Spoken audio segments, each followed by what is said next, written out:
الحمد لله الذي لا يبلغ مدحته القائلون ولا يحصي نعماءه العادون ولا يعدي حقه المجتهدون الذي ليس لصفته حد محدود ولا نعت موجود ولا وقت معدود ولا أجل ممدود فترى الخلائق بقدرته ونشر الرياح برحمته الصلاة والسلام على الرسول المسدد المصطفى الأمجد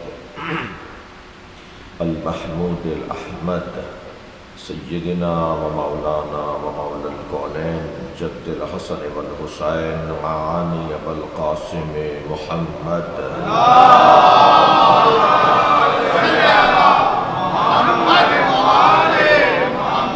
وآله الطيبين الطاهرين المعصومين الذين قال الله إنما يريد الله ليذهب عنكم الرجس أهل البيت ويطهركم تطهيرا اللهم صل على محمد وآل محمد ولعنة الله على أعدائهم أجمعين من يوم عداوتهم إلى قيام يوم الدين أما بعد قال الحكيم في القرآن الكريم بسم الله الرحمن الرحيم والعصر إن الإنسان لفي خسر إلا الذين آمنوا وعملوا الصالحات وتواصوا بالحق وتواصوا بالصبر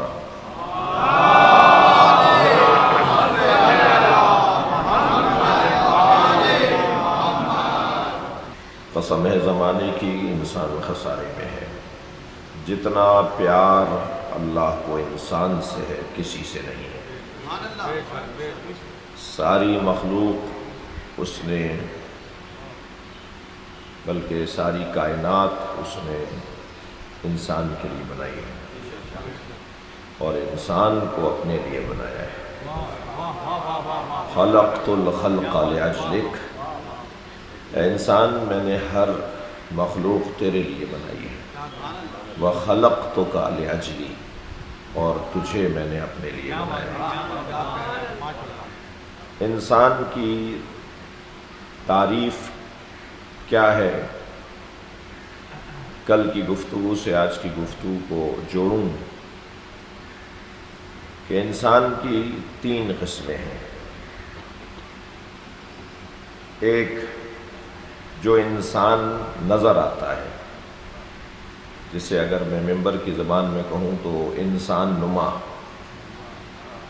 جو انسان دکھائی دے مگر حقیقت میں انسان نہ ہو. ہاتھ پیر ویسے ہی ہوں گے، ناک کان ویسی ہی ہوگی، چال ڈھال بھی وہی ہوگی، اور ہمارے بھی درمیان میں ہو سکتا ہے وہ بیٹھا ہو.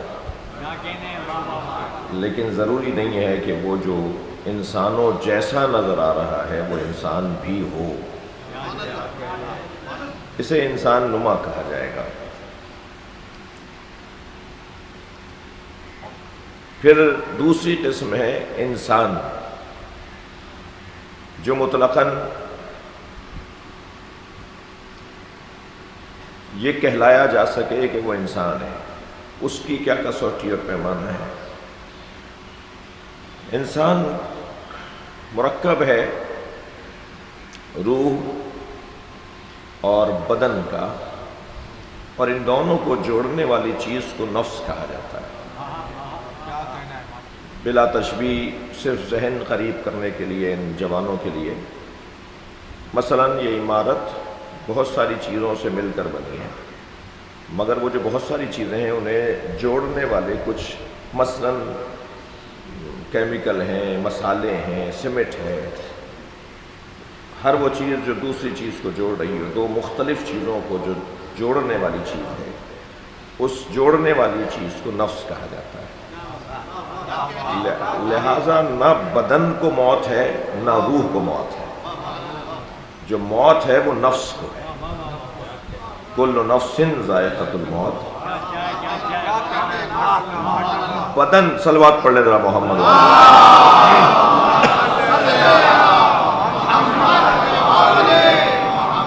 بدن نہیں مرتا، بدن تبدیل ہوتا ہے، بدن دوسرے بدن میں ڈھل جاتا ہے۔ خود ہمارا اپنا بدن جب دنیا میں آیا تھا، اور مثلا آج جو ہے وہ شاید سینکڑوں مرتبہ بدلا ہے، یہ وہ ہے ہی نہیں جو دنیا میں آیا تھا۔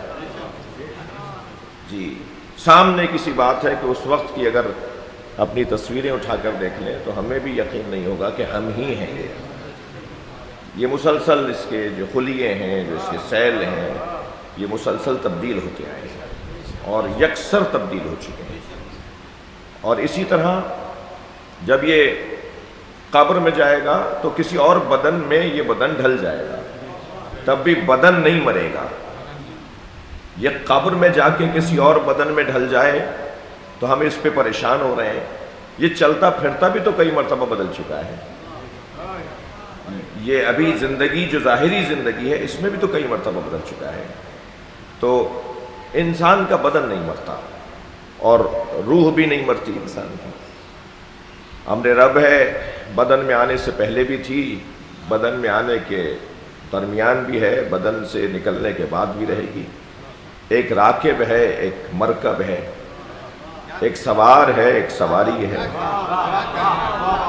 یہ جو ہمارا بدن ہے یہ سواری ہے روح کے لیے، روح اس پہ سوار ہے۔ البتہ اللہ نے ایسے بنایا ہے، یہ انسان کبھی کبھی تصرف کر لیتا ہے، کبھی کبھی اپنے بدن کو اپنی روح پہ سوار کر دیتا ہے۔ جب یہ انسان اپنے بدن کو اپنی روح پہ سوار کر دیتا ہے تو وہی انسان ہے جو انسان نظر آتا ہے، حقیقت میں جانور ہے۔ اور یہ میں نہیں کہہ رہا، یہ قرآن کے الفاظ ہیں۔ لَهُمْ آذَانٌ لَا يَسْمَعُونَ بِهَا، ان کے لیے کان تھے وہ سنتے نہیں تھے، سنتے نہیں ہیں۔ لا يسمعون بها، سنتے نہیں ہیں، سنتے نہیں، سنیں گے نہیں، یعنی فعل مضارع کی جو کیفیت ہے۔ لہم اعین لا یبصرون بها، لہم قلوب لا یفقہون بها، دل ہم نے ان کو دیے، ان کے لیے دل ہیں مگر یہ تو سمجھتے ہی نہیں ہیں۔ جی اولئک کالانعام بل هم اضل۔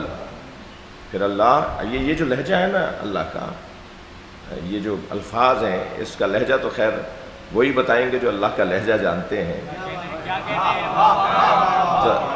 تبھی قرآن مجید کی تلاوت کرنے کے لیے نبی کو بھیجا ہے۔ ہر عربی جاننے والا قرآن کی تلاوت نہیں کر سکتا، بلکہ قرآن کی تلاوت کے لیے اسے بھیجنا ضروری تھا جو اللہ کے لہجے سے آشنا ہو۔ لہذا وہ جو انسان نما تو جس کے بارے میں قرآن اس انداز سے بات کر رہا ہے، پھر انسان کے لیے کیسے کیا کسوٹی کیا پیمانہ ہے کہ یہ انسان ہے۔ انسان کو اگر اپنے آپ کو یہ جاننا ہے کہ میں انسان بھی ہوں یا نہیں، تو کم سے کم کسوٹی یہ ہے کہ دیکھیں اس کا نفس لوامہ زندہ ہے۔ اگر اس کا نفس لوامہ زندہ ہے، میں ایک بات کہہ رہا تھا اسے تھوڑا سا اور بہتر کر لوں۔ نفس کی 4 قسمیں اہل عرفان نے اور انسان شناسوں نے بیان کی ہے۔ نفس کی ایک قسم ہے نفس امارہ، جی جو انسان نما ہے، مسلسل غلاظتوں میں اور مسلسل گندگیوں میں ڈوبا ہوا اور اترا ہوا انسان ہے، جو بظاہر انسان نظر آتا ہے حقیقت میں انسان نہیں ہے۔ وہ نفس امارہ والا ہے، نفس رکھنے والا انسان۔ پھر اس کے بعد ایک نفس ہے نفس لوامہ، یا اس سے ہٹ کر ایک اور نفس ہے، دوسری قسم نفس لوامہ، جو نفس ملامت کرتا ہے۔ برائیوں پر اندر سے آواز آتی ہے تم نے برا کیا ہے، اچھائیوں پر اندر سے ایک آواز آتی ہے شاباش۔ وہ جو ٹوکنے روکنے والا، سمجھانے ڈانٹنے والا نفس ہے وہ نفس لوامہ ہے، ملامت کے خاندان کا لفظ ہے جی۔ اور پھر تیسری قسم ہے نفس مسولہ۔ نفس مسولہ سورہ مبارکہ یوسف کے اندر سولت لکم انفسکم، انہوں نے جو بھائیوں نے جو حضرت یوسف کو کنویں میں پھینک دیا، اور پھر آ کر اچھا جانے سے پہلے بھی سب مطمئن ہیں کہ ہم صحیح کرنے جا رہے ہیں، آنے کے بعد بھی سب مطمئن ہیں کہ ہم صحیح کر کے آئے ہیں۔ یہ کیسے ہو گیا؟ یہ کون سا انسان ہو سکتا ہے جو برائی سے پہلے بھی کہہ رہا ہے کہ میں صحیح کرنے جا رہا ہوں، برائی کے بعد بھی اسے کوئی پشیمانی نہیں ہو رہی.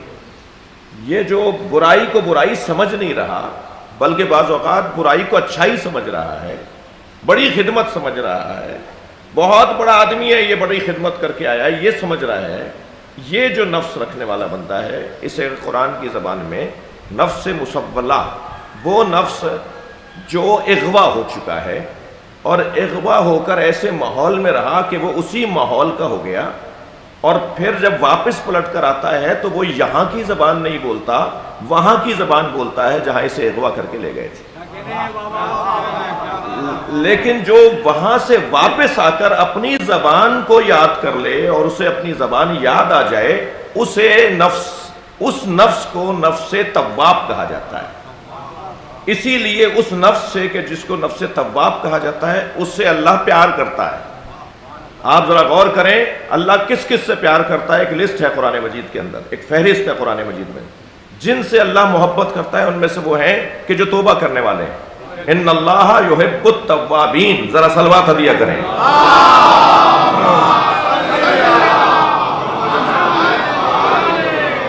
اللہ توبہ کرنے والوں سے محبت کرتا ہے. یا اللہ، اور نہیں ہے جو عبادت گزار ہیں، اور نہیں ہے جو بڑے بڑے انسان ہیں، بڑے جو صحیح انسان ہیں، بہت سے لوگوں، بہت سے اچھے کام کرنے والوں کے لیے اللہ نے نہیں کہا کہ میں ان سے محبت کرتا ہوں، لیکن توبہ کرنے والے کو اللہ کہہ رہا ہے میں توبہ کرنے والے سے محبت کرتا ہوں. یہ کون ہے جس سے اللہ، یہ کون ہے جو توبہ کرنے والا ہے؟ کیسا ہے کہ جو توبہ کر رہا ہے؟ یعنی کچھ کیا ہے اس نے، پلٹ کر واپس آیا ہے. آپ نے کبھی سنا ہو کہ کسی ماں کے 4 بچوں میں سے ایک بچہ اغوا ہو گیا ہو، اور وہ مثلاً 6 مہینے کی تک و دو کے بعد، بھاگ دوڑ کے بعد، تعلقات کے استعمال اور طرح طرح کے قانونی رستوں کو اپنانے کے بعد وہ اغوا شدہ بچہ، نفس مسولہ کی بات کر رہا ہوں، وہ اغوا شدہ بچہ ماں کی آغوش میں دوبارہ آیا ہو، تو اب سب دیکھتے ہیں، پورا خاندان دیکھتا ہے کہ بچے تو ان کے 4 ہیں مگر محبت انہیں اس سے زیادہ ہے جو اغوا ہو کر چلا گیا تھا اور پلٹ کر دوبارہ ان کی آغوش میں آ گیا ہے. اللہ توبہ کرنے والوں سے پیار اس لیے کرتا ہے کہ یہ چلا تو وادی شیطان میں گیا تھا، شیطان نے اسے اغوا کر لیا تھا، یہ پلٹ کر واپس آیا ہے، اپنا گھر بھولا نہیں ہے.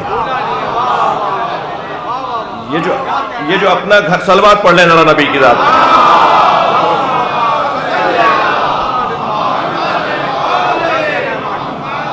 یہ جو اپنا گھر بھولا نہیں ہے اسے توبہ کرنے والا کہا جاتا ہے. توبہ کر وہ رہا ہے جسے احساس ہو رہا ہے کہ میں غلط تھا اور غلطی میں تھا اور غلط جگہ چلا گیا تھا اور اب میں صحیح آ گیا ہوں، اپنی جگہ واپس آ گیا ہوں. یہ جو نفس مسولہ ہے یا مسولہ، دونوں استعمال کے مطابق زیر اور زبر کا فرق آئے گا. یہ جو نفس مسولہ ہے یہ وہ ہے کہ جس کو برائیاں اب برائیاں نہیں لگتی، بری چیزیں اب بری نہیں لگتی ہیں، بلکہ بعض اوقات بری چیزوں کو وہ اچھا سمجھ رہا ہوتا ہے اور اسی کو وہ خدمت سمجھ رہا ہوتا ہے، اسی کو وہ دین سمجھ رہا ہوتا ہے، اسی کو وہ انسانیت سمجھ رہا ہوتا ہے. وہ اغوا شدہ.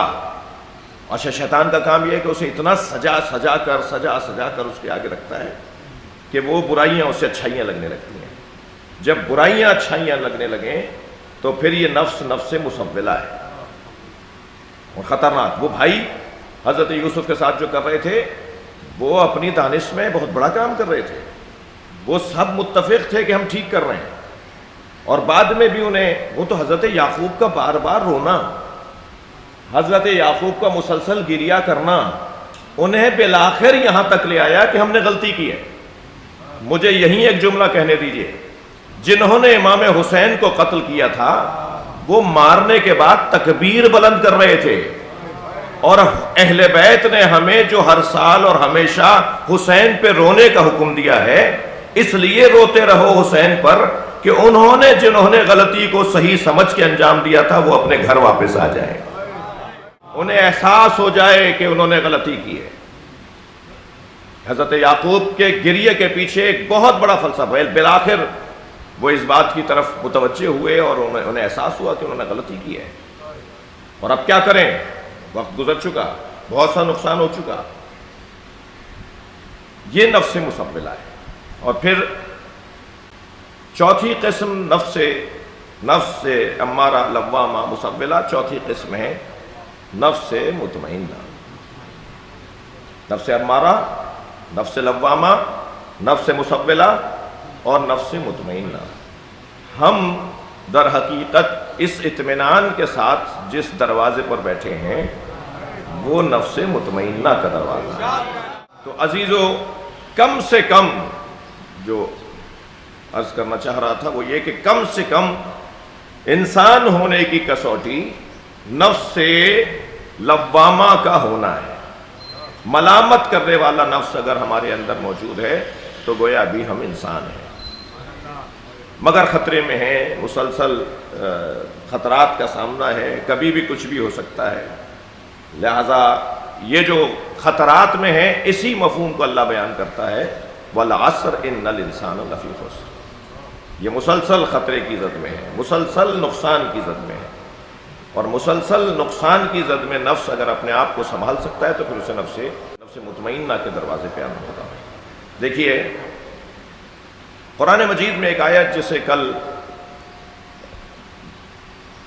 اس کے مکمل تلاوت بھی نہیں ہو سکی تھی، اور استفادہ مجھے جو آج کرنا تھا وہ یہ سورہ مبارکہ آل عمران کی 7ویں آیت ہے، اور اس آیہ کریمہ میں پروردگار عالم نے اپنی آیات کو 2 حصوں میں اور 2 قسموں میں تقسیم کیا ہے۔ ارشاد ہو رہا ہے، هو الذی انزل علیک الکتاب، وہ اللہ جس نے اے حبیب آپ پر کتاب کو نازل کیا، فیہ آیات محکمات، اس کتاب کے اندر آیات محکمات ہیں، ہن ام الکتاب، اور یہ آیات محکمات ہی اصل کتاب ہے، وَأُخَرُ مُتَشَابِهَاتِ، توجہ، وَأُخَرُ مُتَشَابِهَاتِ، اور دوسری جو قسم ہے آیات کی وہ متشابہات ہیں۔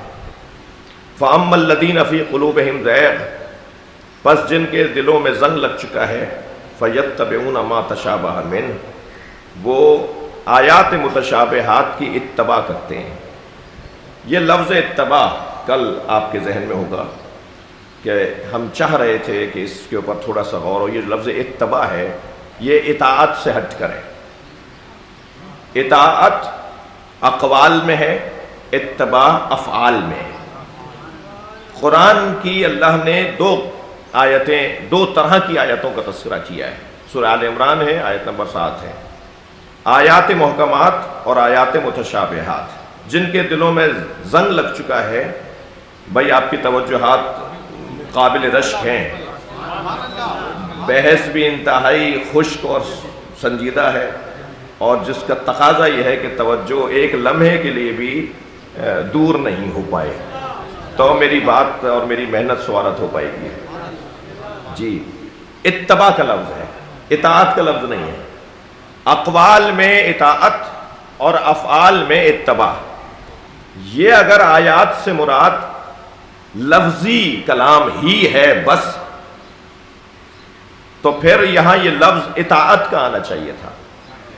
کلام اللہ کا ہے، مجھے اپنے رخ کو، فکری رخ کو ٹھیک کرنا ہوگا، کلام یہی ہے جو ہے۔ یہاں افعال کی بات ہو رہی ہے، یعنی کچھ اللہ کے ایسے بندے ہیں جو محکمات میں سے ہیں، کچھ ایسے ہیں جو متشابہات میں سے ہیں۔ اللہ کے بندوں میں 2 طرح کے بندے ہیں۔ میں اپنے مضمون کا لفظ استعمال کروں، اللہ کے نزدیک انسان 2 طرح کے ہیں۔ وہ انسان جو محکم انسان ہے، وہ انسان جو متشابہ انسان ہے۔ یہ لفظ متشابہ میرے محترم سننے والوں، اس کو اگر میں اور مانوس لفظ میں ڈھال دوں تو اشتباہ کا شکار، شبہے کا شکار، غلطی کا شکار، مغالطے کا شکار لوگ اور مطمئن لوگ، جن کی زندگیوں میں اطمینان ہے وہ اور لوگ ہیں، جن کی زندگیوں میں مغالطات ہیں وہ اور لوگ ہیں۔ اب بس 2 حصوں میں ہم اپنے اس بحث کو، یعنی انسان 2 حصوں میں تقسیم یا 2 عنوانوں میں تقسیم ہو رہا ہے۔ انسان محکم اور انسان متشابہ. قرآن کی آیات محکمات، قرآن کی آیات متشابہات. میں یہ سوچ رہا ہوں اور پڑھ کر اور دیکھ کر بات کر رہا ہوں کہ انسان بھی دو طرح کے ہیں، محکم انسان اور متشابہ انسان. وہ جو متشابہ انسان ہے وہ کبھی علمی مغالطے کا شکار ہوتا ہے اور کبھی عملی مغالطے کا شکار ہوتا ہے. بڑی عنایت، آپ کی توجہات کا ممنون ہوں بھائی. آج خاص طور پر آپ کی توجہ زیادہ چاہیے.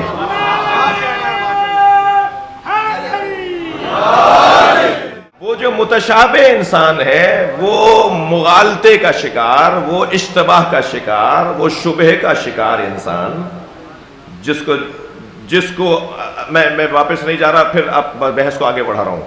یعنی ایک بات کر چکا ہوں، اس میں ایک اور بات تھی. مگر اب وہ جو مغالطے کا شکار انسان ہے تو مغالطہ اس کا کبھی علمی ہے اور مغالطہ کبھی اس کا عملی ہے.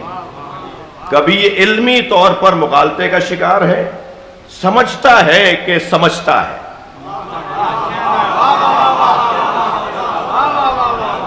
لفظ اور بدلتا ہوں، نہیں جانتا کہ نہیں جانتا. یہ علمی مغالطے کا شکار، یہ اپنے آپ کو جانتا ہی نہیں ہے کہ یہ نہیں جانتا، اور اس اطمینان کے ساتھ بات کر رہا ہوتا ہے کہ دوسرے کو تو شبہ ہو جاتا ہے کہ یہ جانتا ہے. یعنی خود اشتباہات کا شکار اور دوسروں کو بھی اشتباہات میں مبتلا کر رہا ہوتا ہے. وہ جو علمی مغالطے کا شکار ہے انسان، اس کی میرے اپنے تحقیق اور اپنے مطالعے کی روشنی میں تین قسمیں ہیں. ایک وہ جو خود محور ہے، اسیر ذات ہے. جی، خود محور، خود پرست، جو اپنے علاوہ کسی اور کو دیکھتا ہی نہیں ہے، اسے اپنی ذات کے علاوہ کوئی اور نظر ہی نہیں آتا.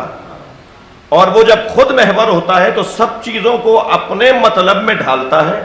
خود کو تبدیل کرنے اور بہتر کرنے کا اسے نہ صرف جذبہ نہیں ہوتا، اسے احساس نہیں ہوتا، اسے سوچ نہیں ہوتی. یہ جو خود محور ہے، یہ جو خود کا اسیر ہے، اسے علامہ اقبال نے 6 مصروں میں یاد کیا ہے. علامہ اقبال کہتے ہیں، ہند میں حکمت دی کوئی کہاں سے سیکھے.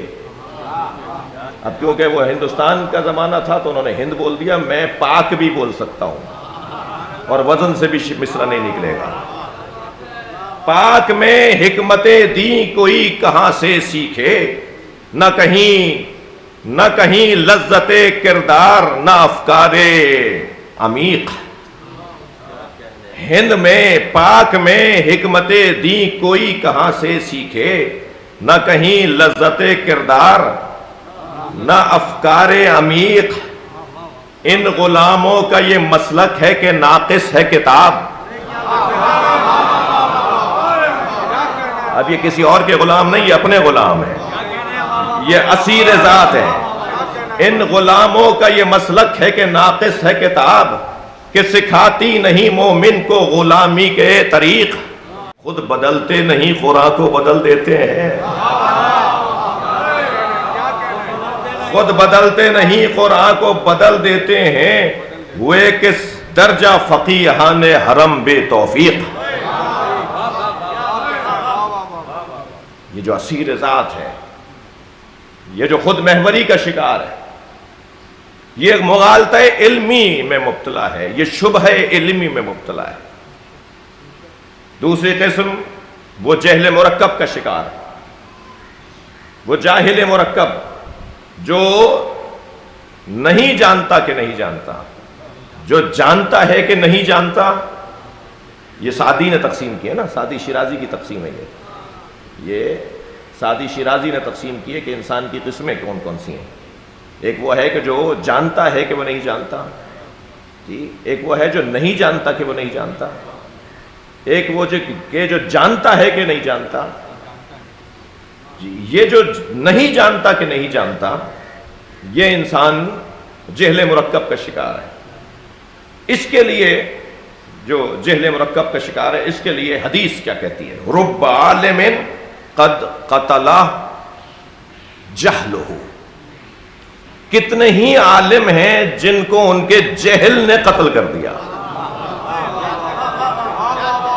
عجیب عجیب حدیث ہے، کتنے ہی عالم ہیں جنہیں ان کے جہل نے قتل کر دیا۔ یہ شکار ہیں جہل مرکب کا، اور یہ مغالطہ علمی کا شکار۔ تیسری قسم ان میں کون ہے؟ جو خود سے بڑا عالم کسی کو مانتے ہی نہیں، جو اپنے آپ سے بڑا دانشور کسی کو نہیں مانتے، جو کہتے ہیں ہم سے زیادہ کون جانتا ہے، ہمیں تم بتاؤ گے، ہمیں کوئی بتائے گا۔ ان کا لب و لہجہ آپ دیکھیں تو غرور علمی کا شکار، بلکہ ایک لفظ اگر عرفا نے استعمال نہ کیا ہوتا تو مجھے مشکل ہو جاتی ممبر سے، جی عرفا نے استعمال کیا، شہوت علمی کا شکار، جن کو ان کا علم لذت دیتا ہے۔ وہ جو اپنے آپ کو سب سے بڑا عالم سمجھتا ہے اور کہتا ہے کہ سوچتا ہے، اور پھر اس کے اعمال سے بھی اظہار ہو رہا ہوتا ہے، اس کی سوچ کا اس کے اعمال سے بھی مظاہرہ ہو رہا ہوتا ہے، وہ سمجھتا ہے اس سے بڑا کوئی عالم نہیں ہے، اس سے بڑا کوئی دانشور نہیں ہے۔ وہ اس کی تسلی کے لیے، بلکہ تسلی تو میں نے اس کا ادب کر لیا، اسے آئینہ دکھانے کے لیے ایک آیہ کریمہ ہے جو سورہ مبارکہ یوسف کی ہی 76ویں آیت ہے، اس میں اللہ ارشاد فرماتا ہے فوقا، اسے بتانے کے لیے جو یہ سوچتا ہے نا کہ مجھ سے بڑا کوئی عالم نہیں ہے اور وہ مغالطہ علمی کا شکار ہے، اس کے لیے قرآن مجید کہتا ہے کہ فوقا کل ذی علم علیم، ہر شخص جان لے کہ اس سے بڑا بھی کوئی عالم ہے۔ اور جب وہ شخص یہ جان لے گا کہ اس سے بھی بڑا کوئی عالم ہے تو اس کا یہ غرور مٹ جائے گا، اور یہ غرور علمی اسے مبتلا جہل کر رہا ہے۔ جس انسان کو توجہ، جس انسان کو یہ پتا ہو کہ مجھے نہیں پتا، اس کے لیے علم کے رستے کھلے رہتے ہیں، اور جو یہ سمجھتا ہے کہ مجھے سب پتا ہے وہ اپنے دروازے کو بند کر دیتا ہے۔ لہذا ہمیشہ مجھے یہ سوچنا ہوگا کہ مجھ سے بھی بڑا کوئی عالم ہے۔ فوقا کل ذی علم علیم، ہر صاحب علم سے ایک بڑا عالم موجود ہے۔ بھائی آپ کی میری ہماری کیا حیثیت جسے اللہ نے پے کرے علم بنایا ہو؟ اللہ اپنے علم کا اظہار کاغذوں پر نہیں کرتا، اللہ نے اپنے علم کا اظہار پیکروں پر کیا ہے جنہیں آل محمد کہا جاتا ہے۔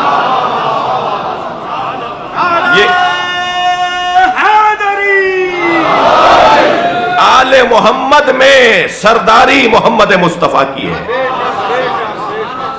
جی اہل بیت مصطفیٰ میں سردار سرکار دو جہاں ہے۔ جو آل محمد میں سردار ہے اس سے اللہ کہہ رہا ہے قل رب زدنی علما، اے میرے حبیب مجھ سے کہو کہ میرے علم میں اضافہ کر دے۔ یہ شخص کے جو مغالطہ علمی کا شکار ہے، یہ متشابہات جنہیں قرآن مجید نے متشابہات کہا ہے، کبھی یہ مغالطہ عملی کا شکار ہے۔ یہ متشابہ آیت اللہ کی ہے، اللہ کی آیت ہے، مخلوق اللہ ہی کی۔ آپ یزید کو نہیں کہہ سکتے کہ اللہ نے نہیں بنایا، اسے بنایا یزید کو بھی اللہ ہی نے۔ جی شیطان بھی اللہ ہی کی مخلوق ہے، جی مگر محکمات اور متشابہات کی تقسیم مد نظر ہے۔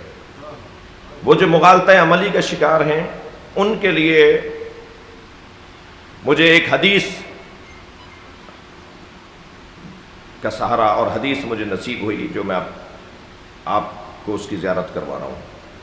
معصوم فرماتے ہیں ثلاثن قاسمات الظہر، تین لوگوں نے کمر توڑ دی، کمر شکن لوگ، وہ مغالطہ عملی کا شکار ہے۔ ثلاثن، بھائی تھک تو نہیں رہے، تھوڑی تسلی دیجیے۔